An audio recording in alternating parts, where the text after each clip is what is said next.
All right, ladies and gentlemen, welcome back to the channel. Today we've got a Bulls Grizzlies preseason preview video. This is the last preseason game for both teams.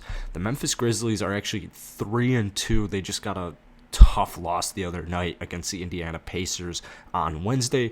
The Bulls, on the other hand, they are undefeated. So if you guys enjoy this video, be sure to hit that like button, hit that sub button. I post Bulls content every single day. I know you guys would like the content, so be sure to stick around. Any like, any comment, any new subscription, it all helps out the algorithm so much. So let's try and aim for 50 likes on today's video. That would be awesome.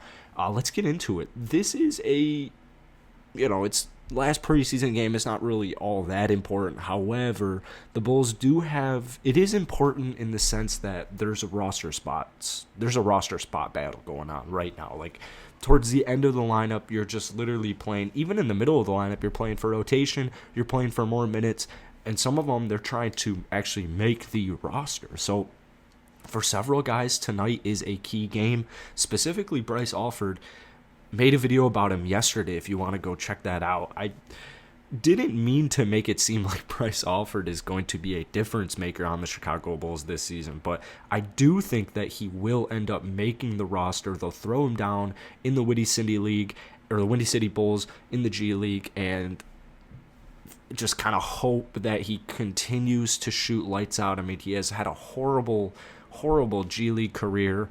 Or I guess it's not too horrible worthy, but he's not had a great G League career. He's not had a great NBA career, and last 2 seasons in Europe, he shot 45% from deep. So that's the Bulls' hope, is that, not only does he have the links to Alonzo Ball, he's got links to Zach LaVine, he's got links to Billy Donovan, but the hope is that he can continue shooting such a high three-point percentage in the NBA this season. So you have a bunch of battles going on like that, but even bigger news. First off, we'll get through the Memphis Grizzlies. They're going to be without Chris Dunn, former Bull, and Dillon Brooks.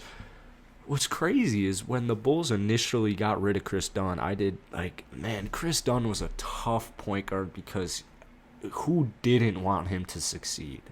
Like, who didn't want Chris Dunn to succeed? That was a tough losing Chris Dunn, but I guess it all works out. The Chicago Bulls, this is a big game for the Bulls because Tony Bradley and Patrick Williams are both probable for tonight's game. It'll be their debut for both of them, their preseason debut for both of them. You still have Kobe White. He's still nursing that shoulder, that left shoulder. He's going to be reevaluated sometime in November, but he did get off-season surgery on that left shoulder, so he's not back for a little bit. But actually, it's already in the middle of October, so not too long. But Tony Bradley nursing a lower left back sprain. Probable.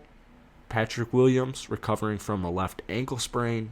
Here's a direct quote from him on how hopeful he is to play Friday's preseason finale. I'm very hopeful. I'm very confident as well. So I can't wait. This is going to be a fun game. The Chicago Bulls really need Patrick Williams to just have an efficient season. Now, Patrick, this will just be one preseason game, so it's, I wouldn't look at shooting percentages. I wouldn't even look at, any statistics from Patrick Williams tonight, unless he's absolutely feasting, because really what you're looking for is just trying to get him back to game speed, get him ready for the regular season, and just give him as many real-time reps as possible, because there's only one preseason game left. So if Patrick Williams tonight plays 20-25 minutes, I would be I just want him to stay healthy. I'm not really looking too much, I know the 3-ball is going to be important this season, and just shooting efficiency, which we'll talk about in a second, but as far as the first preseason game goes for him, I'm not concerned about any of that. Now, to start the season, the Bulls have a couple of easier games, right? They play Detroit a handful of times. They're going to play Cleveland a handful of times. Their home opener against the Pelicans, Zion's not even playing. He's already been ruled out. So they have a handful of easier games to start off the season, and then we're all aware of how monstrous November is. I mean, November's going to be tough. So I need to see Patrick Williams. I need to see him take at least, honestly, guys, 7 shots a night. If you have Patrick Williams going like 4 of 7, 5 of 7 every single night or most nights from the field, maybe throwing in a 3 right there, and playing his continual lockdown defense on the perimeter, locking down bigs, locking down anyone who's trying to score on him. If you have Patrick Williams have an efficient season shooting the ball at least 7 times, I think you're looking at a very good Bulls team. A lot of this depends on Patrick Williams. Not only is he going to be a big defensive anchor, I think, because a lot of people who aren't Bulls fans look at the Bulls defensively and they just see a ton of issues. First off, Lonzo Ball is a good defender. Zach LaVine, on ball, is an average defender. Off ball? Let's not talk about off ball Zach LaVine, but on ball Zach LaVine defensively is just fine. DeMar DeRozan, on ball defensively, maybe a little below average. He is definitely a weaker link. But then you have Patrick Williams, who's an above-average player. Nikola Vucevic, I'd consider him an average defender.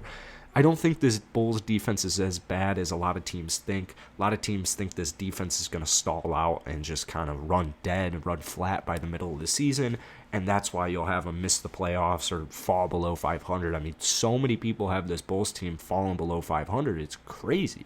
Read another analysis yesterday, 38-44 for the Bulls, getting the 10th seed. I'm reading it, I'm going like, come on, dude. Who's making these? So Patrick Williams, if he can offensively, because obviously if Patrick Williams broke out this year, the Bulls, they're in a different conversation. This is a different conversation. I don't think he's going to have a breakout season this year. He's got the potential. He's going to be in the proper environment. I just want him to have the right mindset. I want him to have a confident mindset so that in the post next couple of years, Patrick Williams is ready. I just want to continue to develop Patrick Williams so year after year after year, he's making significant strides and he's getting significantly better. And I do think that's what will happen this season because Patrick Williams last year, rookie year, he did a good job. He did a very good job, especially on the defensive end that often gets overlooked. So I see all these concerns about the Bulls defense, but to me, Patrick Williams, he really is that anchor, and I think he's way more versatile than a lot of people are giving him credit for just because he was on a small market team. Chicago Bulls last season dealt with injuries, they're dealing with COVID, they're dealing with the whole shebang. So you got a healthy Patrick Williams tonight. I cannot wait to watch. Drop your score predictions down below. Most importantly, hit that like button, hit that sub button. Got all my socials down below. That's it for me. See you guys later.